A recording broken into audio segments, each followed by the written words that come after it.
తాడేపల్లి మండల కేంద్రంలో ఏర్పాటు చేసిన విలేకరుల సమావేశంలో బీఆర్ఎస్ పార్టీ రాష్ట్ర నాయకులు నడిపల్లి విచితురావు మాట్లాడుతూ ముఖ్యమంత్రి రేవంత్ రెడ్డి పీసీసీ ప్రెసిడెంట్ గా ఉన్నప్పుడు కాంగ్రెస్ ప్రభుత్వం అధికారంలోకి వస్తే రైతు బంధు పోతుందని అంటే మేమేమైనా దివాలాగాళ్ళమా అని మాట్లాడిన ముఖ్యమంత్రి ఈ రోజు రైతు బంధు ఎందుకు వేయలేకపోయారని చెప్పాలని, అదేవిధంగా ఉప ముఖ్యమంత్రి బట్టి విక్రమార్క అధికారంలోకి రాకముందు 6 గ్యారంటీల కార్డులను ప్రజలందరూ అత్యంత భద్రంగా భద్రపరచుకోవాలని 3 నెలల్లోపు హామీలను నెరవేరుస్తామని ఆనాడు ఎన్నికల సందర్భంగా చెప్పడం జరిగింది. కానీ అధికారంలోకి కాంగ్రెస్ పార్టీ వచ్చాక 6 గ్యారంటీల ఊసే లేదని తెలిపారు. బీఆర్ఎస్ ప్రభుత్వం అధికారంలో ఉన్నప్పుడు ప్రమాదవశాత్తు రైతు చనిపోతే 15 రోజులలోపు రైతు బీమా చెక్కు 5 లక్షల రూపాయలు రైతు కుటుంబానికి అందజేసేదే కానీ ఈ రోజు కాంగ్రెస్ ప్రభుత్వం కనీసం రైతు బీమాకు ప్రీమియం కూడా కట్టలేదంటే రైతుపై కాంగ్రెస్ ప్రభుత్వానికి ఎంత ప్రేమ ఉందో అర్థం చేసుకోవాలన్నారు.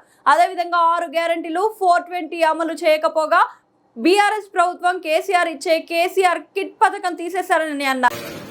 ముఖ్యంగా రైతుల విషయంలో ఈ కాంగ్రెస్ ప్రభుత్వం రేవంత్ రెడ్డి వాళ్ళు ప్రతిపక్షంలో ఉన్నప్పుడు వాళ్ళ మాటలు కానీ వాళ్ళ స్పీచ్లు ఏ విధంగా ఉన్నాయి, ఇవాళ అధికారంకి వచ్చిన తర్వాత ముఖ్యమంత్రి అయిన తర్వాత వారు వారి మంత్రులు రైతుల పట్ల వాళ్ళు మాట్లాడే మాటలు కానీ వాళ్ళ ఏదైతే పనులు చేస్తుందో ఇవాళ రైతులందరూ కూడా బాధపడతారు.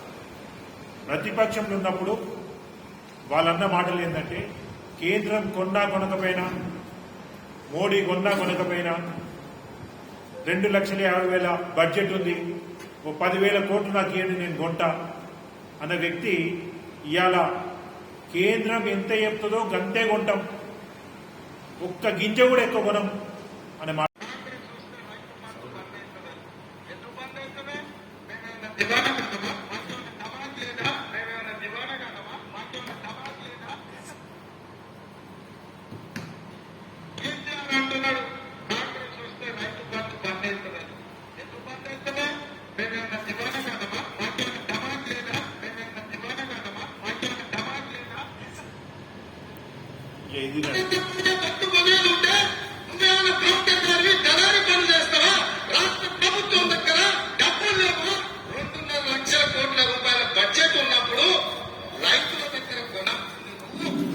ఇక్కడున్న పేదలు, ఇక్కడున్న రైతులు, ఇక్కడున్న యువకులు, ఇక్కడున్న మహిళలు, ఇక్కడున్న దళితులు, గిరిజనులు, బలహీన వర్గాల బిడ్డలు నీకు ఓటేసి నిన్ను ముఖ్యమంత్రి చేస్తే నువ్వు కొనకుండా మోడీ కొనాలి, బోడిగాడు కొనాలి అని మోకాలకు బోడిగుడ్డుకు లింకు పెట్టి మాట్లాడుతుంది రాష్ట్ర ముఖ్యమంత్రి.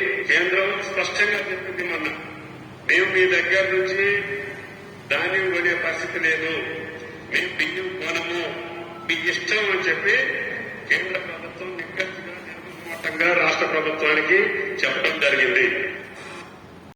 అప్పుడేమో మాకు దిమాగ్ లేదా, మేము దివాలగాలమా, మీరు రైతు బంధు ఎందుకు ఆగిపోతుంది, రైతు బీమా ఎందుకు ఆగిపోతుంది, పథకాలు ఎందుకు ఆగిపోతాయి అన్నారు. యా ఉప ముఖ్యమంత్రి బట్టి విక్రమార్క గారు వారు ఆర్థిక శాఖ మంత్రి కాబట్టి వారిని బాకీ ముఖ్యమంత్రి, బాకీ విక్రమార్క అనే పదం వస్తుంది. వారు ఉప ముఖ్యమంత్రి కాదు, వారు బాకీ ముఖ్యమంత్రి, అదేవిధంగా బాకీ విక్రమార్క. ఇక వారైతే కార్డు చూపించి ఇంట్లో తల్లిదండ్రుల ఫోటోలు ఉన్నా లేకున్నా, దేవుడి ఫోటోలు ఉన్నా లేకున్నా ఈ కార్డు పెట్టుకోండి, ఇక గిట్లనే మొత్తం 3 నెలల్లో 100 రోజులలో కంప్లీట్ చేస్తాను. 1000 రోజులైంది, 30 నెలలు దాటింది. వాళ్ళ హామీలన్నీ అట్లే ఉన్నాయి.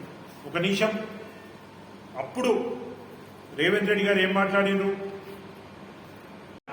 మన పరిస్థితి ఏముంటుంది, ఎక్కడికైనా పోండి, ఏ రైతు దగ్గరికైనా పోండి, ఏ ఊరికైనా పోండి, ఎక్కడైనా ఎవరినైనా బదిలీయండి, ఇక రాదు మళ్ళీ ఈ కాంగ్రెస్ పార్టీ అయిపోయింది. ఇక కాంగ్రెస్ పార్టీ జీవితాల్లో మళ్ళీ కాంగ్రెస్ పార్టీకి ఓటేయం, ఇక పని అయిపోయిందని కాంగ్రెస్ నాయకులే చెప్తారు, మా పని అయిపోయింది, మళ్ళీ మాకు ఓటేయరు, ఎవడు పోయినా ఎక్కడ ఎట్లా ఎత్తారు.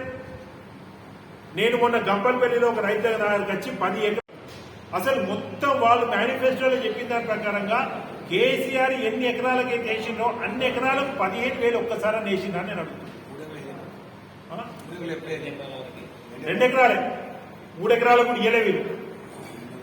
అవి ఎప్పుడొస్తాయో తెలియదు, అవి ఎప్పుడొస్తాయో చెప్పండి. అయ్యా పంట బట్టి అయ్యో మా బట్టి వంటలేరన్న టైంలో గప్పుడు ఒక ఎకరానికి వస్తాయి పైసలు. అసలు సీక్వెన్స్ లేదు. ఓ పద్ధతి లేదు పాడలేదు. ఈ విధంగా అన్ని సందర్భాలలో రైతులను నానా గోస పెట్టుకుంటారు.